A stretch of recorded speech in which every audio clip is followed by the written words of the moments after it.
Culture Zone. Découvrons les zones d'ombre de la culture. Explorons les frontières de la créativité, l'espace où la culture prend vie.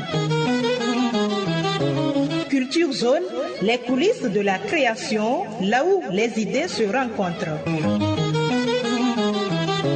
Une production de Radio Cara.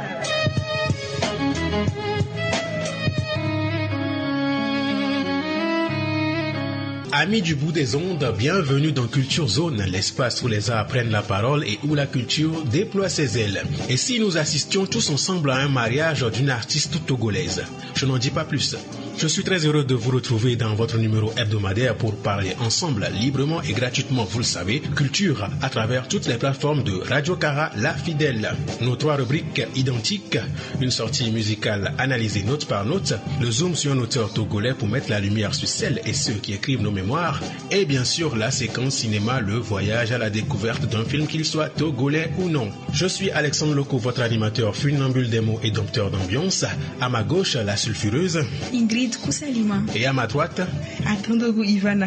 Et la technique, Kasso Kwassa, le chef d'orchestre des câbles qui réveille les harmonies endormies. Comme vous avez pu le remarquer, nous avons une nouvelle voix parmi nous. C'est peut-être le début de quelque chose d'extraordinaire, qui sait. Dans ce numéro, les projecteurs s'allument d'abord sur ma photo de Senza et Papou, puis zoom sur Adotevi Adovi John Bosco dans l'ouvrage Sacrilège à Mandali, avant un détour par le film camerounais La Chambre du Péché. Installez-vous, Culture Zone démarre dans un instant.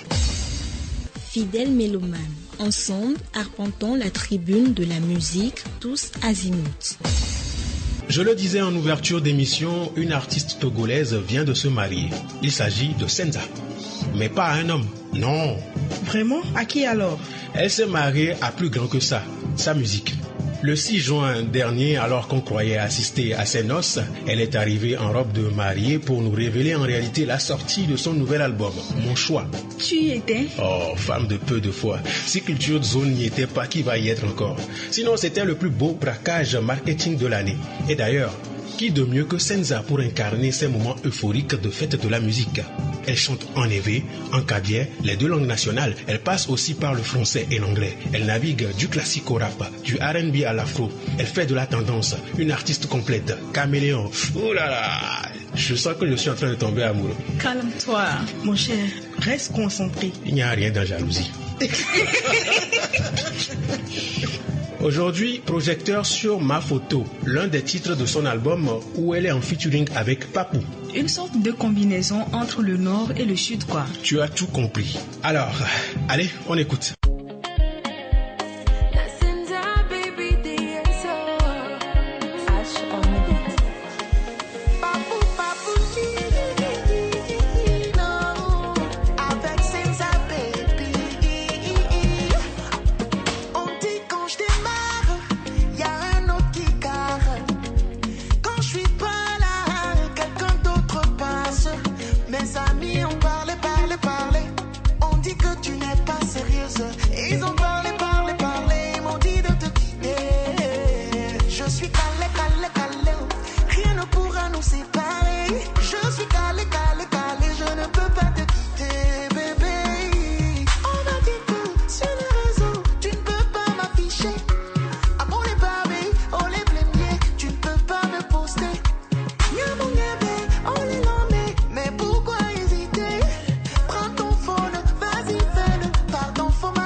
Si c'est moi la titulaire,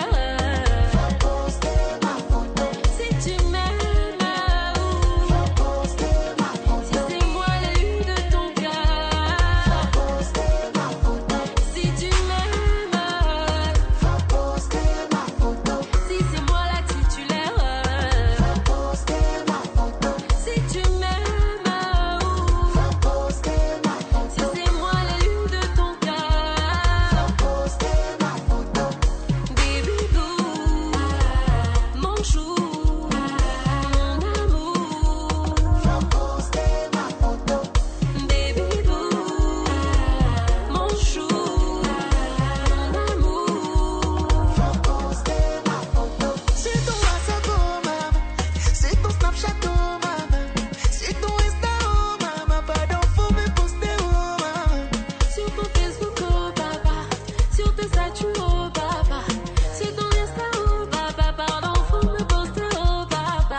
Ma photo est un morceau de validation amoureuse à l'ère des réseaux.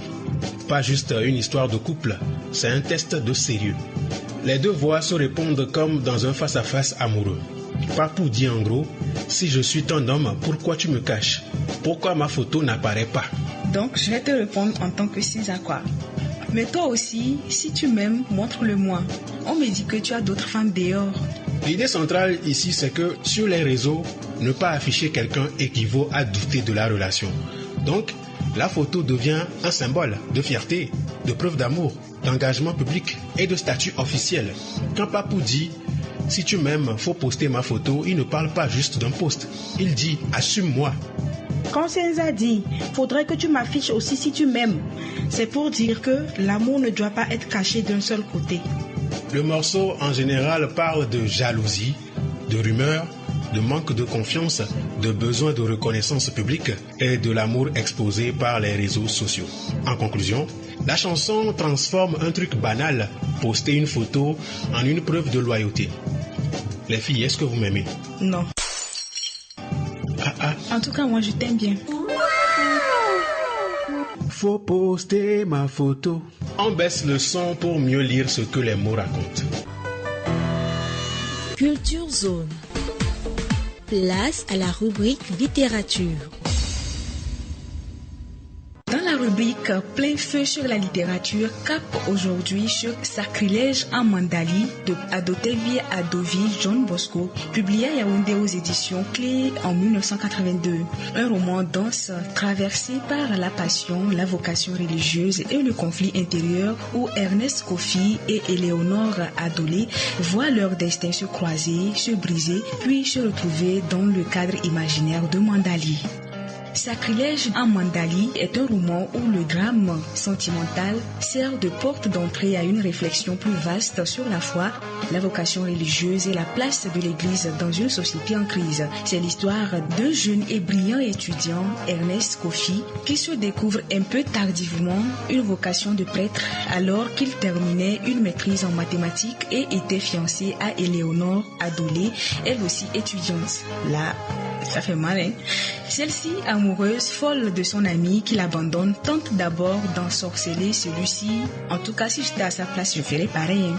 Donc vous, les filles, quand vous cherchez garçon et ça ne marche pas, c'est dans l'ensorcellement, vous mettez quoi? Ah, mon ami, qui l'a ensorcelé? Faut pas parler de Et lorsqu'elle y échoue, elle tente de se suicider, mais en vain. Là, il ne lui restera plus qu'à se faire religieuse elle-même.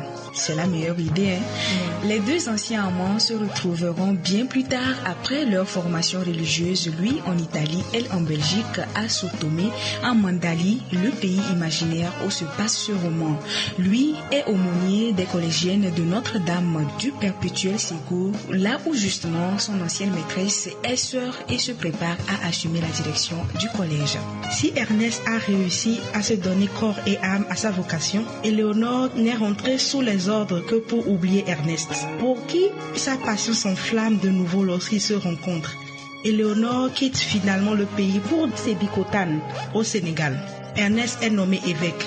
Leur retrouvaille à Sao Tomé, au Mandali, pays imaginaire, ravive une passion que la soutane et le voile n'ont pas totalement éteinte. Le lecteur pourrait croire que le sacrilège annoncé par le titre renvoie à une faute sexuelle ou morale liée à une relation. Mais le roman surprend. Le vrai sacrilège est ailleurs, dans la violence politique. Ernest, devenu évêque, est finalement assassiné par un partisan du régime révolutionnaire marxiste-léniciste qui avait interdit son sacre. À travers ce dénouement tragique, l'auteur montre que l'Église mandalienne affronte un pouvoir hostile qui veut la réduire au silence. Attends un moment, la façon dont tu racontais l'histoire de Éléonore là, avec passion, on dirait que toi aussi tu as vécu quelque chose. Je me sentais un peu visée. L'intérêt majeur de l'ouvrage tient donc à cette articulation entre intrigue amoureuse et questions religieuses. Sous le drame des sentiments, Adovi John Bosco interroge des problèmes essentiels, le célibat des prêtres, le sens de la vocation et plus largement la place du religieux dans un monde de plus en plus sécularisé. En cela, le roman peut rappeler l'aventure ambiguë de Tchèque Hamidou Kane, notamment par la gravité des questions spirituelles qu'il soulève et par la tension entre appels religieux et exigences du monde moderne. Toutefois, la comparaison s'arrête là. Chez Khan, le conflit est surtout intérieur, intellectuel et spirituel. Chez Hadovi, il prend une dimension plus romanesque, politique et dramatique. Alors, qu'est-ce que les auditeurs doivent retenir précisément? Nos précieux auditeurs doivent retenir que le choix de vie pèse lourd. Que la décision soit tardive ou forcée, elle laisse des traces. La fuite ne résout rien. Éléonore entre en religion pour oublier Ernest. Le passé revient. Problème non réglé. La vocation vraie demande une vérité intérieure. On devient prêtre ou religieuse par appel profond, pas par dépit, ni pression ou refuge. Je suis parfaitement d'accord. Fin de notre odyssée à travers les pages. À présent, cap sur les images et le grand écran pour un nouveau décollage avec séquence cinéma. Restez branchés, voici pour vous la séquence consacrée au 7e art, le cinéma. Question banale. Un homme et une femme dans une chambre, qu'est-ce qui peut se passer? Un petit bisou, un petit câlin. Ils peuvent peut-être discuter tout simplement. Vous ne voulez pas dire la vérité. Maintenant, un homme et une femme liés par les liens du mariage, est-ce normal qu'ils aient des rapports intimes? Mais bien sûr. Bien sûr, bien sûr. Avec intensité. Dans Séquence Cinéma aujourd'hui, nous faisons escale au Cameroun avec un film choc, moral et intense intitulé La Chambre du Péché, réalisé par Maxime Cadrel. S'il te plaît, écoute, c'est normal que je te désire. J'ai fait 3 semaines sans te voir, loin de toi. Hein, chérie? Je sais. Mais là, Bébé. j'ai sommeil. Waouh, j'ai sommeil, Mathilde. Non, j'ai sommeil. Oh, il faut dormir. Chérie, Non, mon amour, ouais, s'il te plaît, non. 3 minutes.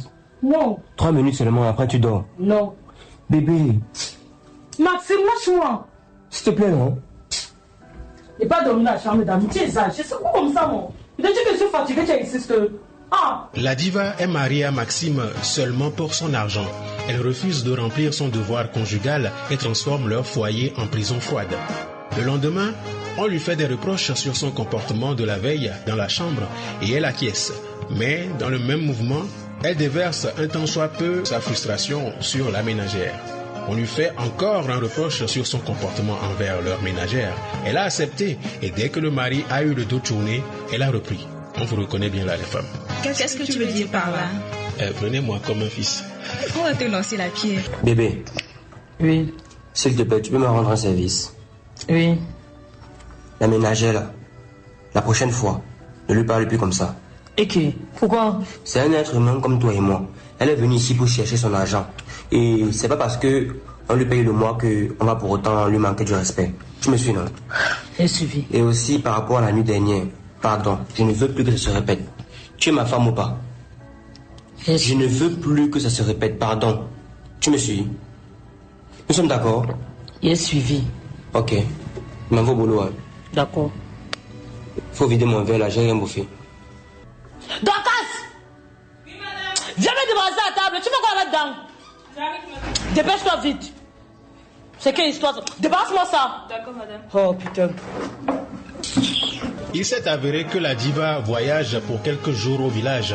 Un soir, Maxime, complètement ivre, confond les chambres et entre dans celle de Dorcas, la ménagère. Sans s'en rendre compte, il commet l'ineffable avec sa ménagère.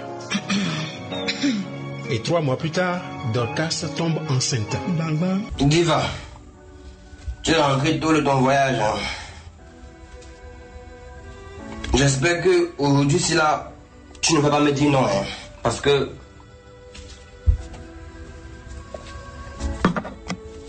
je ne veux rien comprendre.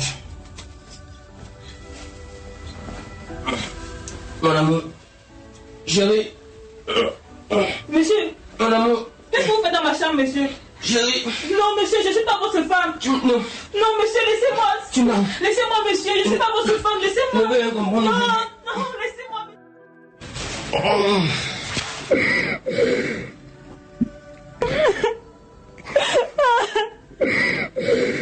Et qui? Qu'est-ce que je fais ici? Attends. Dorcas, ne me dis pas que ce que je pense là est arrivé. Ne me dis pas ça. Mais attends, comment lui peut se tromper déjà? Il était ivre, non? Ah, c'est vrai. Sa patronne finit par la prendre et demande conseil à une amie qui la met devant deux choix. Soit quitter la maison ou tuer la domestique pour reprendre son homme. Vous trouvez ça normal? Non.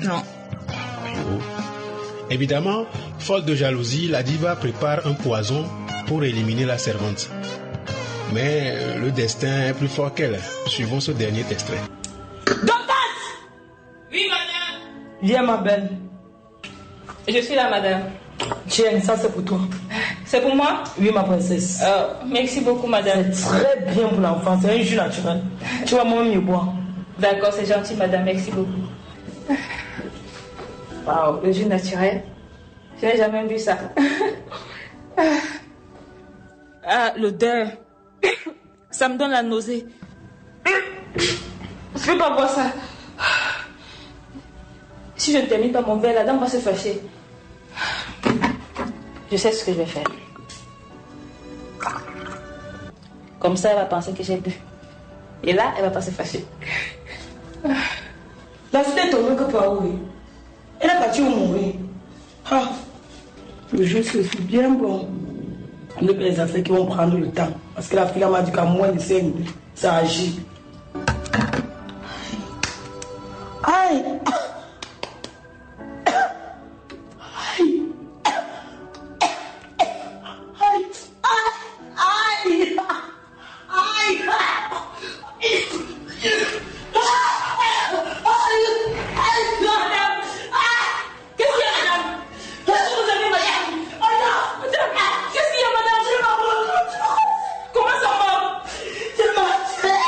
Comme vous avez pu le constater, c'est elle-même qui va boire son poison et mourir. Un an plus tard, Dorcas et Maxime ont accueilli un magnifique bébé et ont scellé leur union par un mariage. Je pense que ce film nous enseigne qu'un couple ne se construit ni sur l'argent, ni sur la jalousie, ni sur la violence. Il se consolide par le respect, le dialogue, la fidélité et la responsabilité. Je dirais même plus. Sans ces piliers, l'union devient une façade. Avec ces piliers, le foyer grandit. Tu en parles avec un tel sérieux. Tu t'es déjà marié et tu nous as rien dit. Avec 4 enfants, s'il te plaît. Elle nous a pas invité au mariage. Alors pour ma part, je dirais que quand chacun veut dominer l'autre, le foyer se brise. Quand chacun apprend à écouter, à corriger et à aimer, la maison devient un lieu de paix. Oh là là, Kasso Passa le technicien nous fait signe déjà qu'on a épuisé le temps imparti, signalant que notre rendez-vous touche à sa fin, mais la quête se poursuit sur toutes les plateformes de Radio Kara la Fidèle. Cherchez Radio Kara, abonnez-vous, activez la cloche de notification pour garder le rythme et n'oubliez pas de laisser le petit pouce bleu. Ça aide au référencement. Chers amis, l'instant s'achève, mais la vibration reste vive. Culture Zone tire sa révérence et déjà résonne encore l'écho de nos émotions, de nos mots et de nos musiques. Merci à vous, fidèles auditeurs, d'avoir partagé ce moment de culture et de passion avec votre compagnon culturel Alexandre Loco. Merci à Ingrid Koussalima, merci à Ivana pour l'accompagnement et merci à Kasso Passa pour sa main discrète qui fait battre le cœur de nos ondes. Restez fidèles à Radio Kara et surtout que la culture continue d'éclairer vos journées comme une lumière qui ne s'éteint jamais. C'était votre production de créativité Culture Zone. Votre rendez-vous des coulisses où les idées se rencontrent pour valoriser l'excellence des esprits créatifs. Une production de Radio Kara.